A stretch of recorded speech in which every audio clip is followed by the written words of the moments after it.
Mjaft të ashpra nga drejtori i përgjithshëm i policisë së shtetit Hysni Burgaj i janë drejtuar policisë së Tiranës.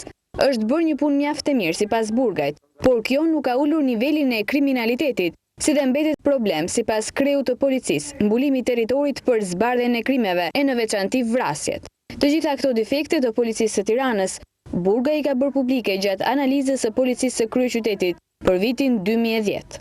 Që të evidentojmë dhe të vëmë theksin edhe disa tregues kriminalitetit, të cilët këtë vit kanë njohur rritjen numër e uljet fuqisë zbuluese. Janë rritur krimet kundër pronës, problematike kanë qenë vjedhjet me dhunë, vjedhjet e bankave, vjedhjet me armë, vjedhjet e pasojë vdekjen, të cilat me këtë rast ju tërheq vëmendjen ju si drejtues që të analizoni në mënyrë të hollësishme situatën dhe të planifikoni masa efikase në drejtim të parandalimit, zbulimit dhe goditjes së këtyre veprave penale. Mbetet problem një kontroll jo sa duhet i territorit, i elementeve me tendencën kriminale.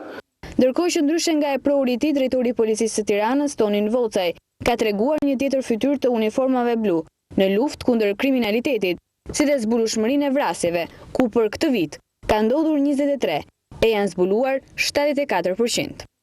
Në territorin e qarkut Tiranë, për vitin 2010, janë evidentuar dhe referuar në organin e prokurisë 4.679 vepra penale dhe janë zbuluar 3.739 ose 80% e tyre. Në fushën kundër krimeve financiare janë evidentuar 626 vepra penale. Seksioni kundër krimeve të rënda ka evidentuar 225 vepra penale, zbuluar 156 ose 71% e tyre.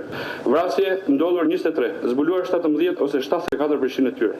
Ndërkohë, pas këtyre statistikave të dhëna nga kreu i policisë së kryeqytetit, analiza ka vazhduar pa praninë e medjave, në prezencë të drejtuesve të komisariateve dhe sektorëve të policisë, si dhe të zëvendësministrit të brendshëm, Avenir Peka, pasi në këtë analizë nuk ka qenë i pranishëm ministri i brendshëm Lulzim Basha.